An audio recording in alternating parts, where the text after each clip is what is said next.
성경책은 삼위의 하나님을 알아야 열린다고 했습니다.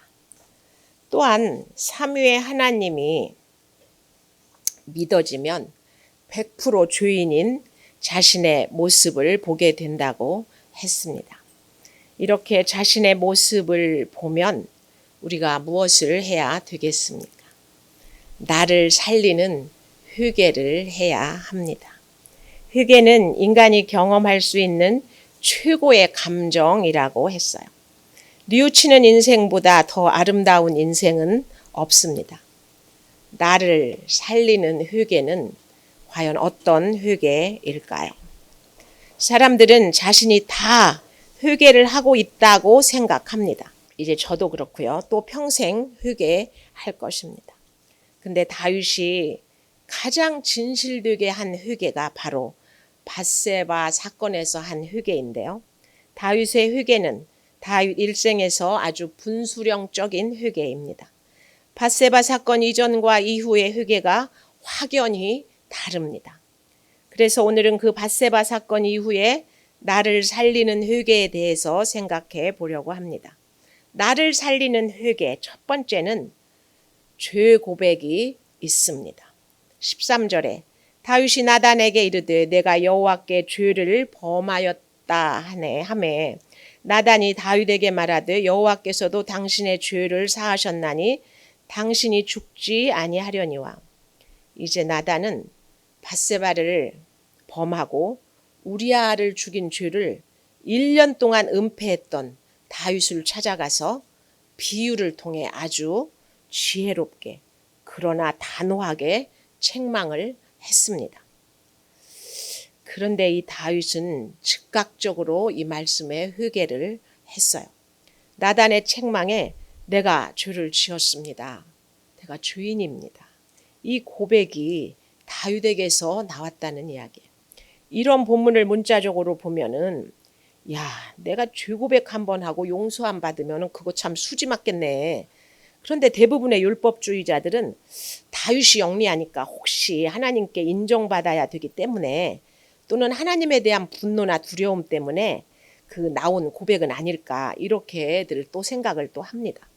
그러나 건강한 신앙을 가진 사람은 죄를 저지르고도 실수할 수 있음을 인정합니다. 그래서 사실 죄 고백은 남을 위한 것이 아니고 자기 자신을 위한 것입니다. 그런데 분수령적인 고백이 그렇게 쉬운 것은 아닙니다. 죄는 음행이나 간음이나 이제 도적질 이런 것도 다 있을 수 있겠지만 죄는 스스로 하나님이 되고자 하는 것이 죄의 본질입니다. 창세기 3장 5절에 너희 눈이 밝아져 하나님같이 될 것이라고 사단은 말했습니다. 그런데 졸지에 다윗이 왕이 되고 나서 생각지 못한 자기 사랑에 취했습니다. 다윗의 자기애가 바로 이것입니다. 그는 하나님 자리에 자기도 모르게 가 있었던 것입니다. 그러나 참 지식의 시작은 자신이 죄인이라는 것을 아는 것입니다. 다윗의 밧세바 사건 이전과 이후의 회개가 무엇이 다를까요? 다윗이 사울과 싸울 때는 죄를 지을 시간이 절대적으로 부족했습니다.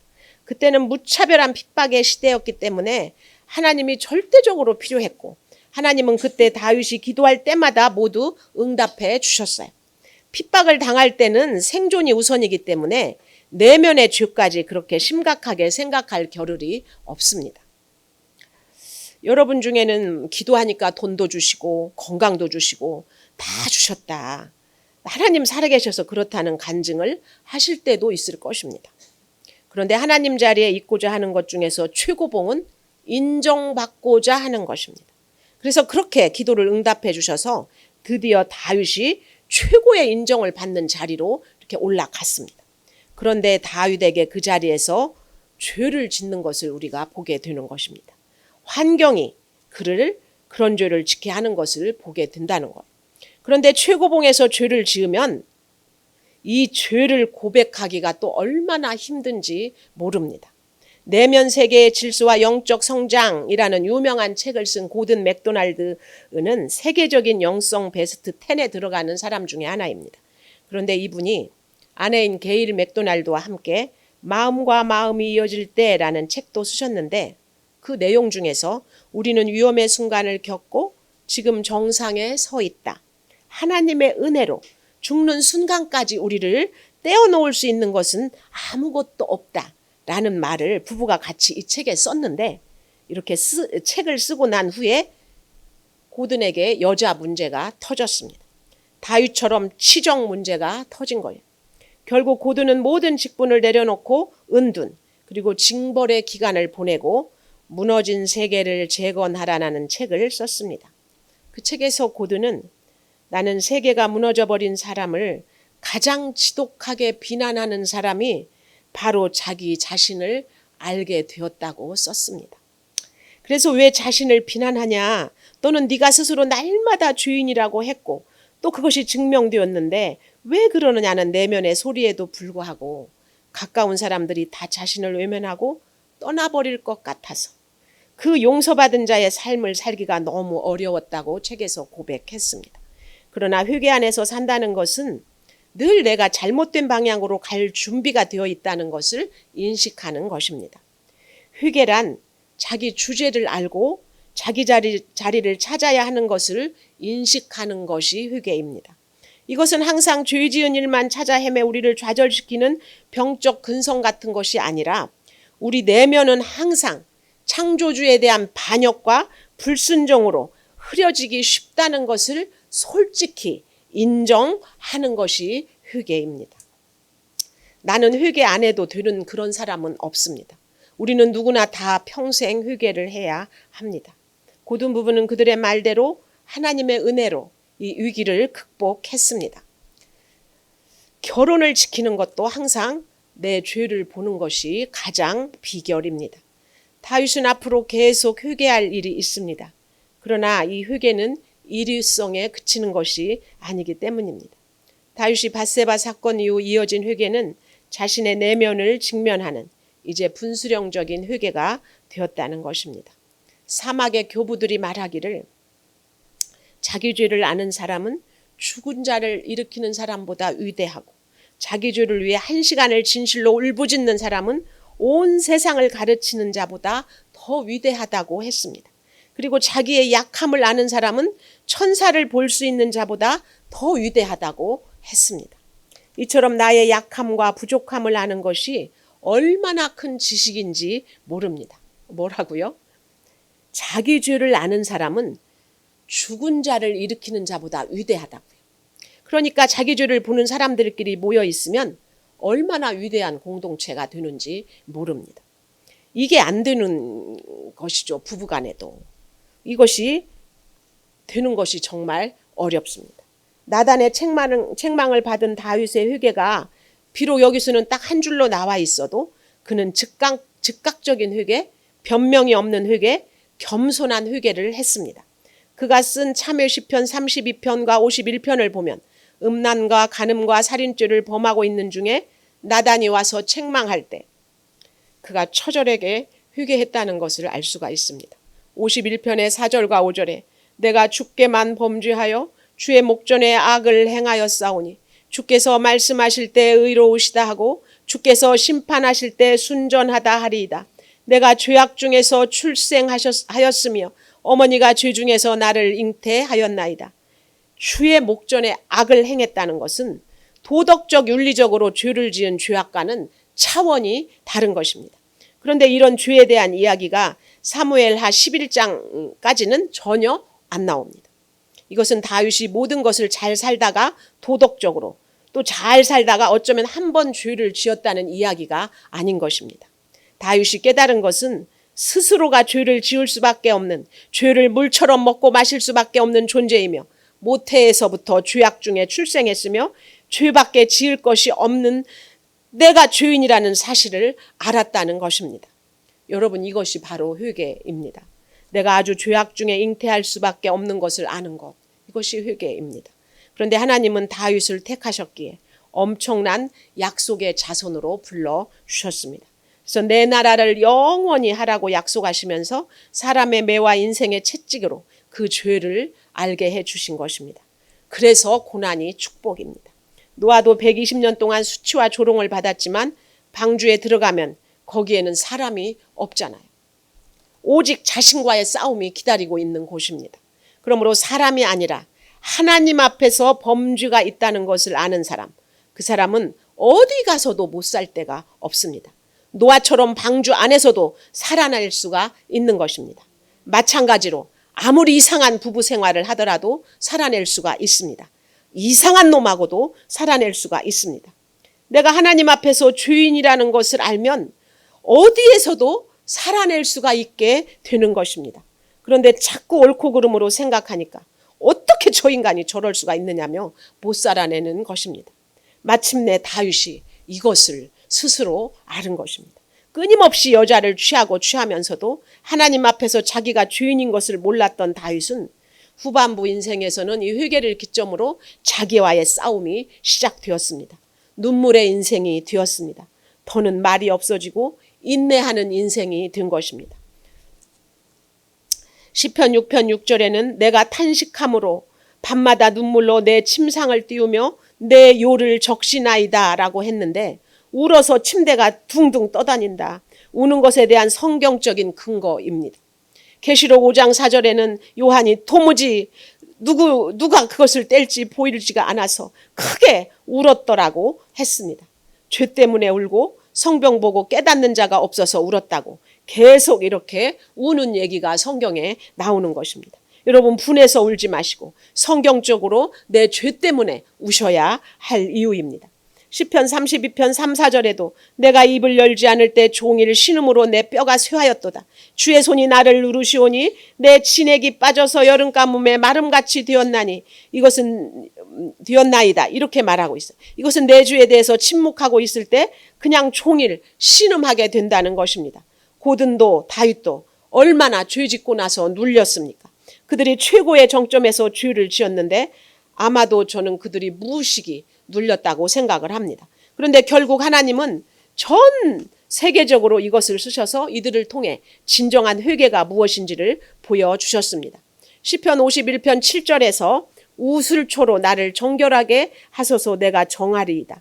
나의 죄를 씻어주소서 내가 눈보다 희리이다라고 다윗이 말했는데 우슬초는 문둥병자를 씻고 치료하는 풀입니다.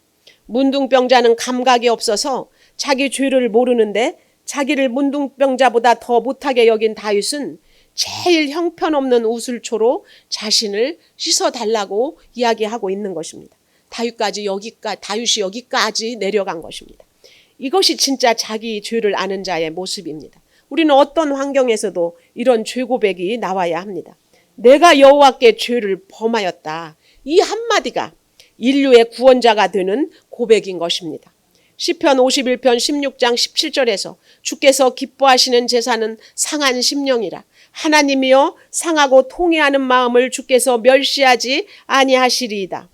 하나님 앞에 제사를 드린다는 것은 하나님 앞에 얼마나 내가 보잘것없음을 고백하는 것을 의미하는데 이제 제사 자체를 드리는 것은 하나님이 기뻐하시지 않는다는 거예요. 출애굽기 28장에서 제사장도 속죄제와 번제를 드려야 한다고 말씀하고 있어요. 그러나 자기의 의를 보이고자 하는 사람은 내가 예배도 드리고 11조도 하고 구제도 하고 헌금도 하는데 나는 죄가 없다 이렇게 생각을 하면 안 되는 것입니다.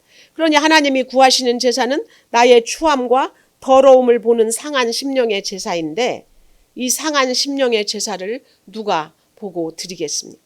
가인의 후사가 드리겠습니까? 아닙니다. 한계 상황에 봉착한 아담의 3대손 에노스와 같은 자, 120년간 조롱받은 노아 같은 사람이 그런 제사를 드리고 보는 것입니다. 다윗도 하나님이 세우시기 위해 이런 처절한 길을 걸어가게 하셨던 것입니다. 진정한 참여는 단순히 과거를 뉘우치는 것에 그치는 것이 아니라 동일한 죄를 미래에는 짓지 않겠다는 고백입니다.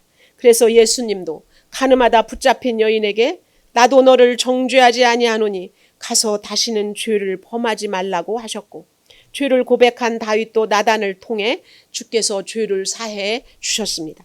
허물의 사함을 받고 자신의 죄가 가려진 자는 복이 있다고 노래하는 거예요. 다윗이 후반부에 비록 눈물의 인생을 살았지만 그는 어느 때보다 평강의 인생을 누렸을 것입니다. 왜냐하면 그는 진정으로 낮아짐을 경험하면서 회개했기 때문입니다. 남자들은 권세에 대한 욕망이 많습니다. 그리고 권세의 종점에 올라왔을 때 다윗처럼 음란으로 곤두박질 치는 경우가 너무나도 많이 있습니다. 내가 아주 죄악 중에 잉태할 수밖에 없는 것을 아는 것이 회개입니다. 그런데 하나님은 다윗을 택하셨기에 엄청난 약속의 자손으로 불러주셨습니다. 그래서 내 나라를 영원하게 하라고 약속하시면서 사람 매와 인생 채찍으로 그 죄를 알게 해주신 것입니다. 그래서 고난은 축복이고 120년 동안 수치와 조롱을 받지만 방주에 들어가면 사람이 없고 오직 자신과의 싸움이 기다리고 있는데도 하나님의 말씀을 순종하는 것이 그것이 복된 인생이라는 것입니다. 그것이 회개라는 것입니다. 다윗은 환난도 많이 겪고 큰 죄도 지었는데 그저 승승장구하다 올라가면 반드시 그런 사람들은 이런 일을 겪지 않을까 이런 생각이 듭니다. 그래도 다윗이 이 죄를 오픈해 놓았기에 우리가 은혜를 받고 있는 것입니다. 다윗도 사람도 부유할 때는 인간에 대해서 정말 모릅니다. 인간에 대해 모른다는 것은 죄에 대해서 모른다는 뜻입니다. 그래서 사람에 대한 분별이 되지가 않습니다. 결국은 언젠가 꽝 터지게 되는 것입니다. 죄를 모르면 인간을 모르는데 결혼인들 제대로 하겠습니까? 직장에서 사람인들 제대로 뽑겠습니까? 스펙으로 뽑는 것이 아닙니다.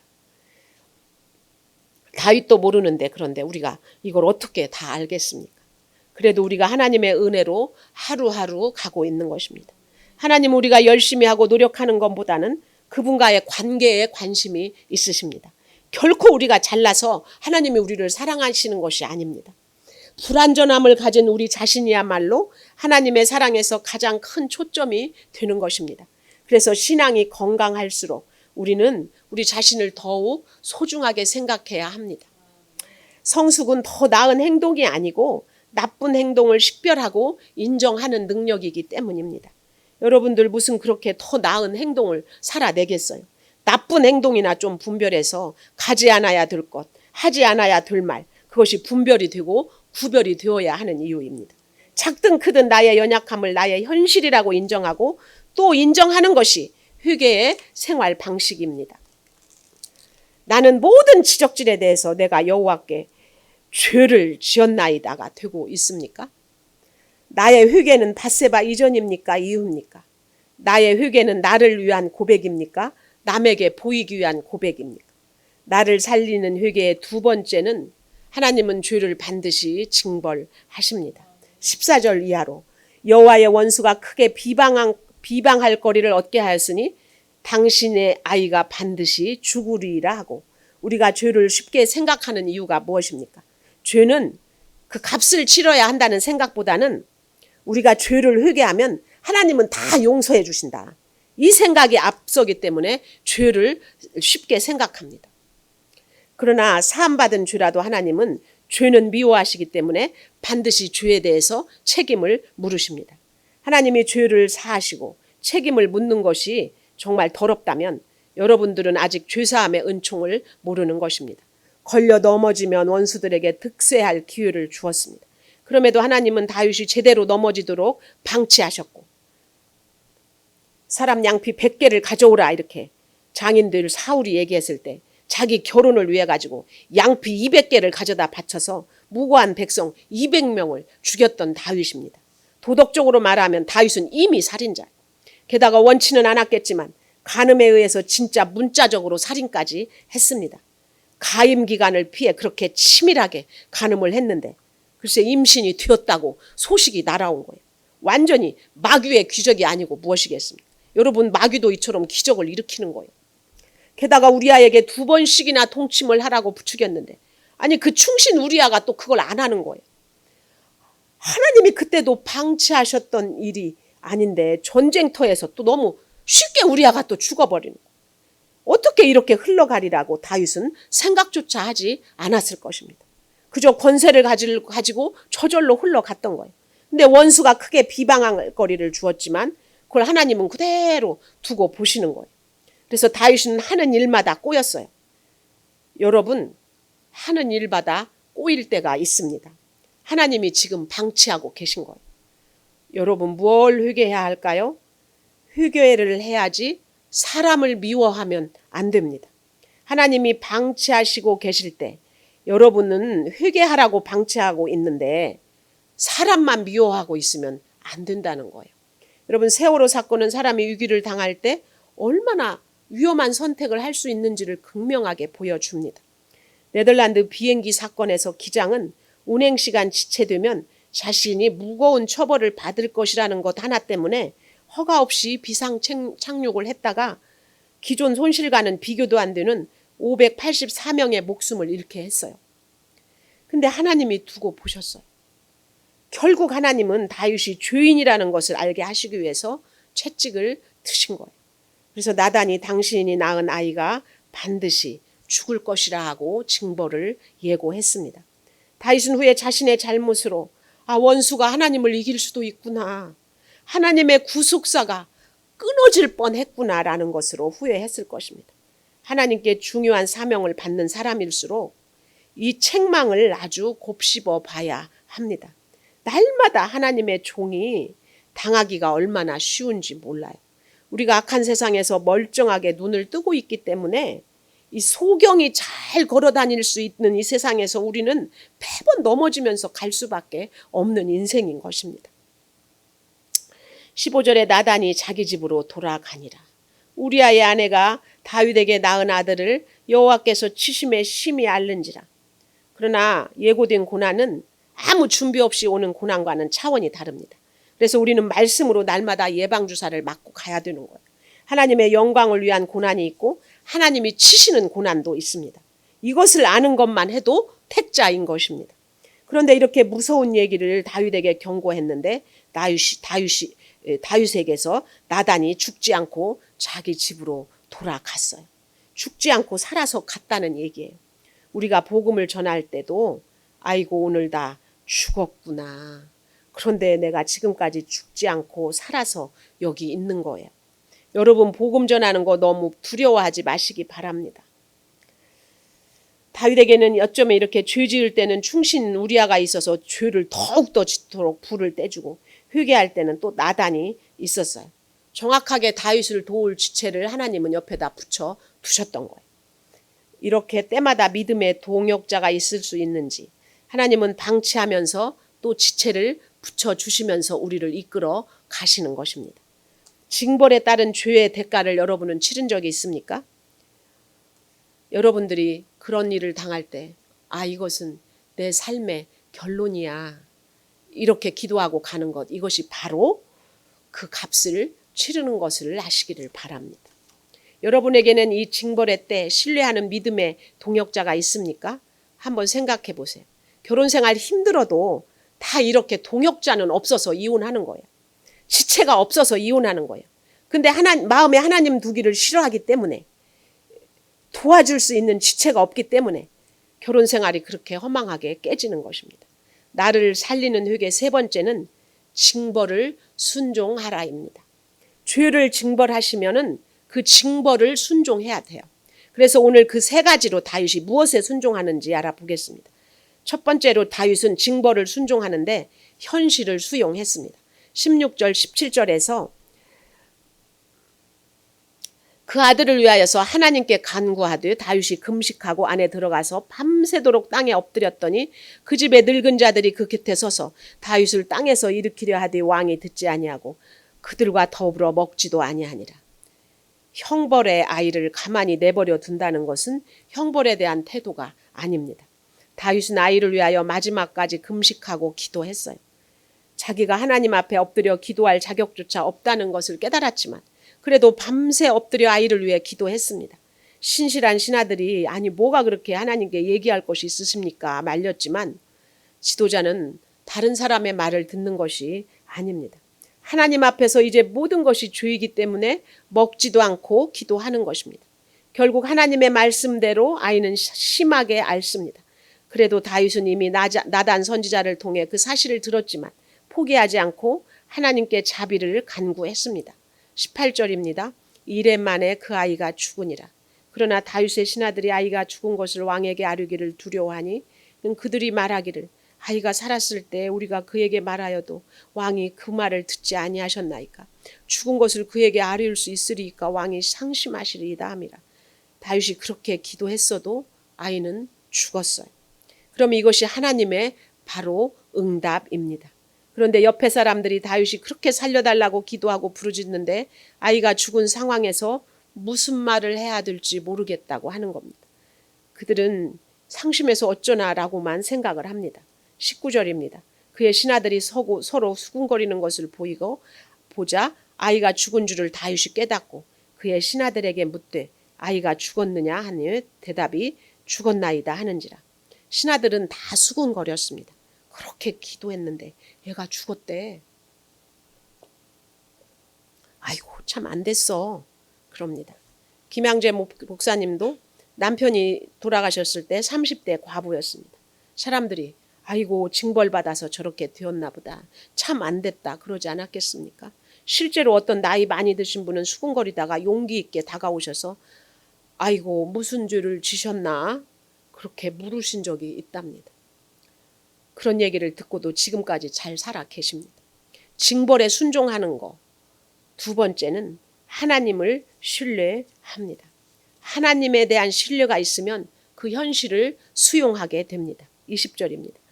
다윗이 땅에서 일어나 몸을 씻고 기름을 바르고 의복을 갈아입고 여호와의 전에 들어가서 경배하고 왕궁으로 돌아와 명령하여 음식을 그 앞에 차리게 하고 먹은지라. 하나님의 약속을 믿는 다윗은 아이가 죽은 것을 하나님의 응답으로 생각했기 때문에 이제 몸을 씻고 기름을 바르고 의복을 갈아입고 하나님을 경배했습니다. 21절부터 23절입니다. 그의 신하들이 그에게 이르되 아이가 살았을 때는 그를 위하여 금식하고 우시더니 죽은 뒤에는 일어나서 잡수시니 이 일이 어찌 됨이니까 하니 이르되 아이가 살았을 때 내가 금식하고 온 것은 혹시 여호와께서 나를 불쌍히 여겨서 아이를 살려주실는지 누가 알까 생각함이거니와 지금은 죽었으니 내가 어찌 금식하랴. 내가 다시 돌아오게 할 수 있느냐? 나는 그에게로 가려니와 그는 내게로 돌아오지 아니하리라 하니라. 다윗은 회개 후에 확신에 찬 모습을 보입니다. 내가 할 수 있는 것이 하나도 없음을 알게 된 다윗은 나는 그리로 가리라며 아이는 천국에 갔음을 확신했습니다. 영화 구원의 확신에 대한 근거 구절이 바로 이 구절입니다. 여러분 이거 기억해 두시기 바랍니다. 영아, 애기들께 천국에 갔다고 되어 있습니다. 걔네들이 무슨 말 할 줄도 모르고 아빠 우리 부모가 기도했을 때 이렇게 천국에 갔다고 되어 있는 것입니다. 아이의 죽음으로 다윗이 더 절망할 것이라는 예상과는 다르게 다윗은 여호와께 예배를 드리고 집에 돌아와 음식을 먹었습니다. 다윗이 하나님을 신뢰함으로 모든 것을 받아들였기 때문입니다.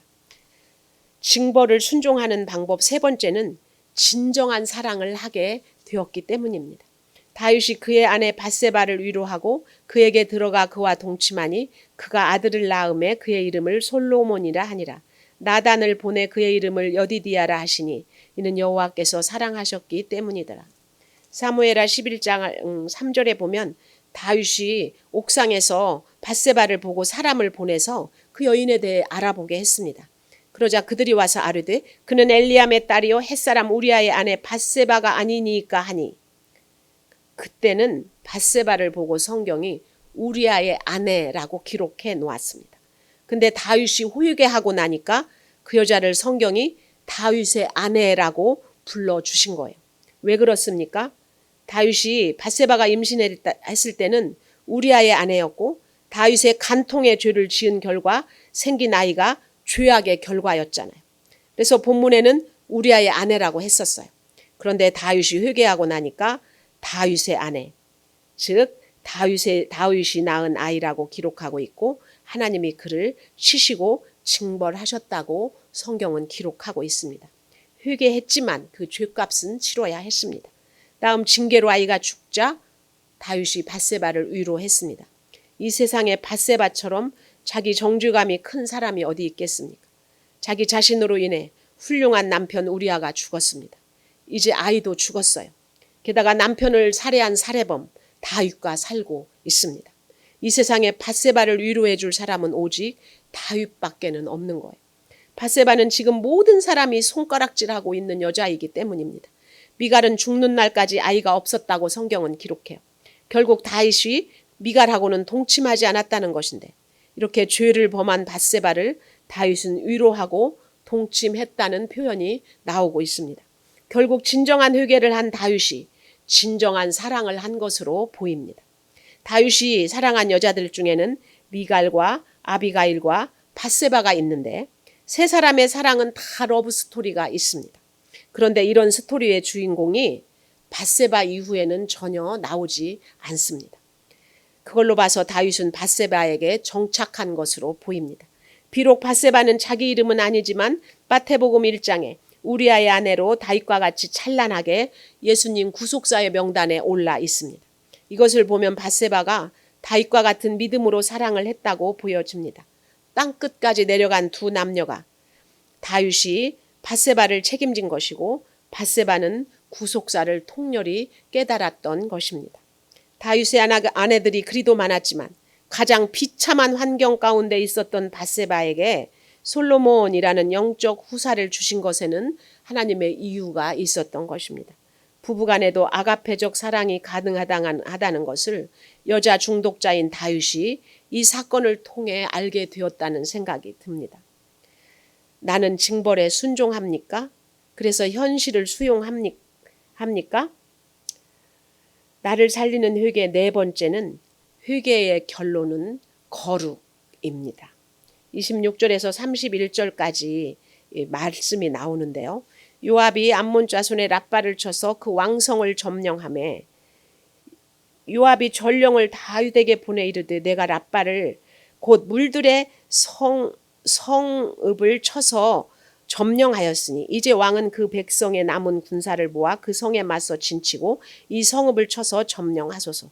내가 이 성읍을 점령하면 이 성읍이 내 이름으로 일컬음을 받을까 두려워하니이다 하니 다윗이 모든 군사를 모아 랍바로 가서 그곳을 쳐서 점령하고 그 왕의 머리에서 보석 박힌 왕관을 가져오니 그 중량이 금 한 달란트라. 다윗이 자기의 머리에 쓰니라. 다윗이 또 성읍에서 노략한 물건을 무수히 내오고 그 안에 있는 백성들을 끌어내어 톱질과 썰애질과 철도끼질과 벽돌구이를 그들에게 하게 하니라. 암몬 자손의 모든 성읍을 이같이 하고 다윗과 모든 백성이 예루살렘으로 돌아가니라. 여러분, 이 사건은 솔로몬 낳기 전의 사건입니다. 다윗이 회개했기 때문에 암몬과의 싸움에서 이긴 것이 아니고 죄를 짓고 있는 중인데 하나님이 암몬과의 싸움에서 이기게 해주셨다는 것입니다. 먼저 다윗 왕국을 견고하게 해주신 뒤에 강권적으로 다윗을 회개케 하신 것으로 보이는 장면입니다. 다윗에게 아무 자격이 없으나 언약을 지키시는 주님이시기 때문입니다. 이런 주님을 보면서 다윗은 전율하며 통회에 자복하지 않을 수가 없었을 것입니다. 내가 잘못하고 있는데도 전쟁을 이기게 해주시는 거예요. 그러니 여러분이 죄를 쥐고 있는데 회사가 잘 나가고 애들이 잘 나가면 근심해야 합니다. 그런데 다윗이 이런 기가 막힌 죄를 짓고 있는데도 기가 막힌 영원한 적 암몬과 싸움에서 이기고 있었다는 거잖아요. 이거 굉장히 중요한 말씀이고 메시지입니다. 그런데 요압이 또 등장을 합니다. 요압은 이미 우리아 사건을 다 알고 있는 데다가 무술에도 능하고 성경 말씀도 적재적소에 잘 쓰고 있습니다. 게다가 지금 다윗에게 랍바를 바치면서 내가 이제 다 이겨놨는데 내가 영광을 받을까 걱정이니 이제 나가서 마지막 도장 찍으시고 보석이 박힌 왕관은 다윗이 쓰라고 막 이런 충신이 어디가 있겠습니까? 그에게는 반역의 냄새가 있었지만 지금 그는 다윗에게 인간적으로 인본적으로 말하면 완벽한 모습을 보여주고 있습니다. 그러나 결국 요압은 음부에 떨어진 사람이에요. 얼마나 잘했으면 다윗 같은 자가 요압에게 속았겠습니까? 오늘 같은 회개가 나오지 않은 다윗은 회개의 분량이 적었기 때문에 죄를 그만큼 모르고 분별이 안 되었으니까 요압 같은 자에게 속았던 것입니다. 그러니까 여러분 속았다고 원통해하지 마세요. 속은 내가 더 죄인이라는 것을 깨닫고 회개하면 됩니다. 결국 요압은 택자가 아닙니다. 택자 아닌 요압에게 일생 끌려다니면서 다윗은 얼마나 전전긍긍했겠습니까? 내가 저놈에게 그 얘기 왜 했을까? 내가 저놈에게 우리아를 왜 죽여달라고 했을까? 땅을 치고 통곡하면서 쥐도 새로 모르게 내가 할 뻔했다고 생각한 것 그 자체가 다윗에게는 그때 회개를 몰랐기 때문에 그렇게 시켰던 거예요. 얼마나 나중에는 후회를 했겠습니까? 결국 얼마나 무서웠던지 자기 손으로 죽이지도 못하고 아들 솔로몬에게 대신 죽여달라고 유언하고 다윗은 갔습니다. 이렇게 무서운 부하가 있는 거예요. 이렇게 일생 요압이 다윗의 부하인 것 같아도 다윗이 일생 요압에게 어쩔 수 없이 끌려다녔어요. 이게 이 다윗이 눈물 흘리지 않을 수가 있겠습니까? 자기는 어떻게 할 수 없는 일이 이렇게 곳곳에 있는 거예요. 아들 일도 어떻게 할 수가 없고 부하 일도 어떻게 할 수가 없는 일이 있는 것입니다. 다윗은 그냥 사람을 척척 죽일 수도 없잖아요. 하나님의 사람이니까. 여기서 우리가 무엇을 생각할 수 있겠습니까? 다윗은 범죄 기간 중에도 암몬을 잘도 무찌르고 톱질, 썰애질, 도끼질, 벽돌구이로 그들에게 하게 했는데 이게 우리 요즘 교회로 보면 전도도 많이 하고 선교도 많이 하고 구제도 많이 했는데 아무리 싸움 잘하고 어마어마한 돈을 벌었다고 할지라도 12장 전체는 죄와 수치에 관한 심각한 이야기를 다루고 있는데 이렇게 마지막에 암몬을 무찔러서 어마어마한 돈을 벌고 승전을 했다는 이야기가 몇 줄밖에 안 나오는 거예요. 이거는 암몬 족속을 이긴 사실은 하나도 중요하지 않다는 것을 독자들에게 말해주고 있는 것입니다. 중요한 것은 여호와의 기름 부은 자의 순종과 성결이지 외적인 다른 열매가 아무리 많아도 내적인 거룩이 없으면 끝이 나는 하나님의 경고입니다. 다윗은 비록 암몬과의 전쟁에서는 이겼지만 실질적인 싸움에서는 졌다는 것입니다. 이게 암몬의 얘기가 뒤에 나와 있는 이유입니다. 다윗의 회개를 보며 우리는 옷깃을 여밀 수밖에 없습니다. 내가 할 것은 회개밖에 없습니다. 어떻게 받아들여야 될지 늘 두렵고 떨리는 것입니다. 로버트 모리 맥케인 목사가 이렇게 말했어요. 나의 성도들에게 절실하게 필요한 것은 어떤 것도 아니고 나의 개인적인 성결이다. 이렇게 말씀하셨습니다. 정말 맞다고 생각합니다. 나를 살리는 것은 회개밖에 없습니다. 여러분, 회개의 결론은 행복입니까? 거룩입니까? 포로는 한정된 기간일 뿐입니다. 길어봐야 여기서 사는 인생 잠깐일 뿐입니다. 현재 묶여있는 작은 사건을 통해 풀어주시는 경험을 해야 천국을 맛볼 수가 있습니다. 말씀을 맺겠습니다. 나를 살리는 회개는 나는 죄인입니다. 내가 여호와께 죄를 범하였나이다 고백하는 것입니다. 나의 회개가 밧세바 이전인가 이후인가 생각해 보시고 하나님은 회개를 해도 반드시 징벌하신다는 것, 그리고 그 징벌에 순종하는 자를 사랑하신다는 것을 깨닫기 바랍니다. 징벌에 순종하는 자는 현실을 수용하고 하나님을 신뢰하고 그리고 진정한 사랑을 하게 됩니다. 회개의 결론은 거룩입니다. 예수 믿고도 정죄감이 큰 사람이 있다면 위로해 주시기 바랍니다. 여러분, 제 부모님은 슬하에 딸만 둘을 둔 유교 집안의 장손이셨습니다. 그런데 어린 동생이 엄마 등에 엎혀서 병원으로 가는 도중에 죽었습니다. 어린 딸이 죽은 상처가 가시기도 전에 온 문중 어른들과 조부모님들이 첩을 들여서라도 아들을 낳으라고 우리 부모님을 몰아세우셨습니다. 늑막염 후유증으로 불임이 된 엄마는 산부인과 점쟁이를 드나들며 아들을 낳으려고 안간힘을 썼습니다. 엄마는 아들이 없는 열등감과 첩을 얻으려 하는 집안과 아버지에 대한 분노가 많으셨습니다. 엄마는 하나뿐인 내 딸이 다른 집 10 아들보다 낫다며 우상화 작업을 시작했고 나는 어려서부터 교만했습니다. 그러나 내가 아무리 똑똑하고 공부를 잘해도 아들 타령하는 아버지를 막을 수 없자 내가 중학교 3학년 때 태어난 지 1회도 안 되는 남동생을 입양했습니다. 그리고 예수 믿는 큰 이모를 따라 엄마는 교회에 다니기 시작했습니다. 장남이 감히 조상 제사를 폐했다면서 작은 집과 고모들과 문중과는 왕래가 끊겼습니다. 온 시댁과 우리 엄마와의 피나는 전쟁이 계속되었습니다. 바람이 잠잠해지자 엄마의 복수가 시작되었습니다. 예수는 믿지만 엄마는 아버지를 용서하지 못했습니다. 싸움은 그치지 않았습니다. 예수 믿으면서도 아버지를 용서 못하는 엄마를 보면서 나는 하나님은 없다고 생각했습니다. 남편을 늘 비난하는 엄마가 너무 싫었는데 결혼을 하자 나도 똑같이 남편을 무시하고 비난하는 아내가 되어 있었습니다. 오직 돈과 세상 성공만을 쫓는 나에게 인생 최대의 걸림돌은 무능하고 사고만 치는 남편이었습니다. 내 욕심을 위해 쥐도새도 모르게 다윗이 우리아를 죽였듯이 나도 남편을 마음속에서 수도 없이 죽인 죄인이 되었습니다. 노름판을 찾아내서 판을 엎은 나를 길에서 남편이 밀었는데 나는 분을 이기지 못해서 집에 와서 맥을 놓고 앉아있는 남편의 배를 힘껏 달려가서 걷어찼습니다. 기절한 남편의 머리채를 끌고 욕실에 가서 물을 끼얹었습니다. 깨어난 남편이 이렇게 무서운 여자하고는 못 산다고 시댁으로 연락을 했습니다. 그래서 처음 합의 이혼을 했습니다. 집을 비우라며 아이 둘을 데리고 친정에 가 있었습니다. 당시 4살이던 딸이 아빠에게 날마다 빨리 오라고 나 좀 데려가라고 전화를 해대니 딸을 지극히 사랑하던 남편이 모든 수모를 참고 찾아와서 빌고 또 빌었습니다. 그래서 첫 번째 이혼은 불발로 끝났습니다. 나단의 책망에 있기까지 전혀 죄를 모르던 다윗처럼 나도 두 번째 이혼하고 하나님이 찾아오시기 전에는 내가 죄인인 것을 몰랐습니다. 불가항력적인 은혜로 회개의 영이 임하기 전에는 단 한 번도 내가 죄인이라고 생각조차 못했습니다. 나 자신을 하나님 자리에 놓고 스스로를 높이려 가증과 위선에 쌓인 실체를 볼 수가 없었기 때문입니다. 침상을 띄우도록 울고 울자 눈에 비늘이 벗어진 것처럼 내 죄가 보이기 시작했습니다. 우슬초로 나를 씻어달라던 다윗처럼 회개하고 성경을 보니 나 같은 한 사람이 보였습니다. 예수가 죽으심으로 대신 살아난 바라바입니다.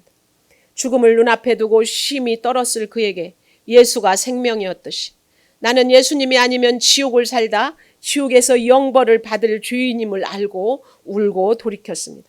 밧세바의 회개가 분수령을 이룬 다윗처럼 나도 두 번의 이혼을 한 후에야 분수령적인 회개를 하고 돌이켰습니다. 그러나 달구어진 화덕처럼 죄를 지어서 죄인이 아니라 죄인으로 태어난 나는 여전히 날마다 회개할 것만 있는 양파 같은 인생임을 고백합니다. 그래서 날마다 말씀 앞에 날마다 나를 비추는 성경을 읽고 눈물을 흘리면서 가는 것입니다.